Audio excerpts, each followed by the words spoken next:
நடிகர், தயாரிப்பாளர், இயக்குனர் திரு கே. எஸ். ரவிக்குமார். அனைவருக்கும் வணக்கம். மீடியா பத்திரிகை நண்பர்களுக்கு உணவு சாப்பிட்ருப்பாங்க. நான் சாப்பிடல, நான் தான் முதல்ல பேசி. ரொம்ப சந்தோஷமான ஒரு நிகழ்வு.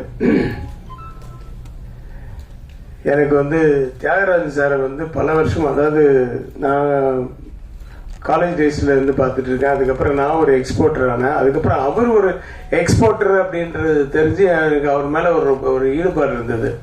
அதுக்கப்புறம் நிறைய முறைகள் அவருடைய படங்களை நான் பார்த்துருக்கேன், நடித்து, அப்புறம் தயாரித்து. அது மாதிரி என்னுடைய படங்கள்லாம் அவர் பார்த்துருப்பாரு. அப்படி தான் பழக்கம் இருந்தது தவிர நேரடி பழக்கம்லாம் ஏதாவது ஃபங்க்ஷனில் பார்த்தா ஹலோ ஹாய் அப்படின்றது தான் இருந்தது. பட் இந்த படத்தில் என்னை கூப்பிட்டதுன்னா சரி சார் அந்த படம் பார்க்கலாமான்னா, நான் அதுக்கப்புறமா அப்புறம் தான் பார்த்தேன் அந்த படம். என்னை ஃபிக்ஸ் பண்ணதுக்கப்புறம் ரொம்ப பிரமாதமான படம். அது ரொம்ப சாதாரணமாக எடுத்தாவே அந்த படம் ஒரு ஹிட் ஆகக்கூடிய ஒரு படம். ஆனால் மெனக்கட்டு அவர் அந்த படத்துக்காக உழைத்த உழைப்பு, செய்த செலவு, ஆர்டிஸ்ட் கொஞ்சம் வெயிட் பண்ணப்பா, கூப்பிடுறேன். நிறைய, அதாவது எதுலையுமே காம்ப்ரமைஸ் ஆகாம எந்த சின்ன சின்ன ரோலுக்கு கூட நல்ல பெரிய ஆர்டிஸ்ட், டெக்னீஷியன்ஸ் எல்லாம், ரவி யாதவ் சார் எல்லாம் பாம்பேல இருந்து வர வச்சு ஒவ்வொரு ஷாட்டும் அப்படியே லட்டு மாதிரி இருந்தது அவருடைய ஷாட்ஸ் எல்லாம். அங்க மானிட்டர்ல பார்க்கும்போதே, மானிட்டர் கூட நாங்கெல்லாம் முதல்லலாம் நாங்கள் மானிட்டரை பார்த்தது கிடையாது. அதுக்கப்புறமா இப்போ மானிட்டர் இந்த சைஸ் இருக்கணும், அவர் இவ்வளோ பெரிய சைஸ் மானிட்டர். அதான் தியாகராஜ் சார் அவர் உட்காந்து ஒரு பாஸ் மாதிரி எப்பா அந்த மானிட்டரில் பார்க்கும்போது ஷார்ட்ஸை பற்றி தெரிஞ்சுது ஃபுல்லாக, அவருடைய இன்வால்மெண்ட்டு. ஸோ நடித்த நடிகர்கள், நடிகைகள் எல்லாருக்குமே என்னுடைய மனப்பூர்வமான வாழ்த்துக்கள். பிரசாந்துக்கு இது 50வது படம்ன்றது எனக்கு இங்கே வந்ததுக்கு அப்புறம் தான் தெரியும். 100ஐ தொட வேண்டும் பிரசாந்த். கண்டிப்பா அவர் தருவாரு.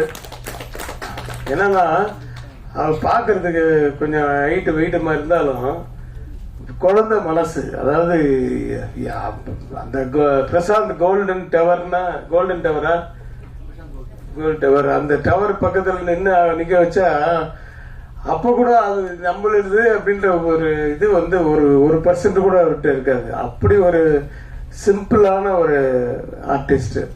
நான் இந்த படம் நடிக்கிறதுக்கு முன்னாடியே நான் நிறைய ஃபங்க்ஷன்ஸ்ல நாங்கள் பார்த்துப்போம். ரொம்ப க்ளோஸாக அவர் பழகுவார் எல்லாரையும். அது நாங்கள் நம்ம எல்லாம் ஒன்றா வந்த பீரியட். ஆக்சுவலாக நீங்கள் 90s, பட் நீங்கள் 94 அனுமதில 90s. ஆமாம், நான் பிரியாத புதிர் பண்ணும்போது அவர் பக்கத்து காம்பவுண்டு தான் அந்த இது அன்பாலய பிரபாகர் சார். நான் இங்கே 4 படம் பண்ணிட்டு அன்பாலய பிரபாகர் சாருக்கு 5வது படம் பண்ணுறேன், பொண்டாட்டி ராஜ்யம்னு. ஸோ அதுக்குள்ள அவர் பெரிய ஸ்டார் ஆகிட்டாரு. அவர்கிட்ட டேட்ஸ் இல்லை, யார் அதே அன்பாலய பிரபாகர் சார்கிட்ட. ஸோ அதே மாதிரி இந்த ஃபங்க்ஷன்ஸுக்கெல்லாம், இந்த ஃபாரின்கெல்லாம் போகும்போது யார் ஆர்டிஸ்ட் இருக்காங்களோ இல்லையா முதல்ல பிரசாந்தை கூப்பிடுவாங்க. ஏன்னா அப்படி ஒரு வாட்டி பார்த்தாருன்னா அது அப்படியே ஆடுவார்.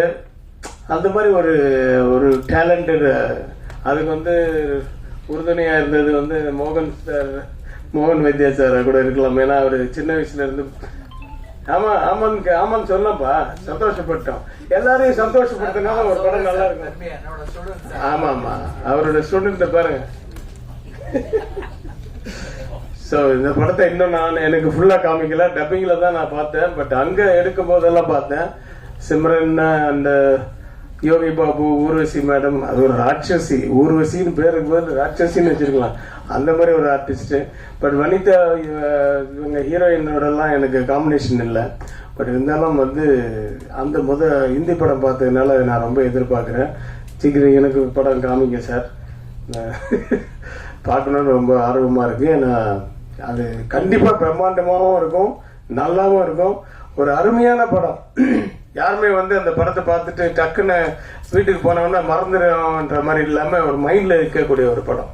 அப்படியே தான் இருந்தது அந்த ஹிந்தி படமும். ஸோ இதுவும் அப்படியே இருக்கணும்ன்ட்டு நினைக்கிறேன். அந்த மாதிரி இருக்கணும், பெரிய பெரிய வெற்றி அடையணும்.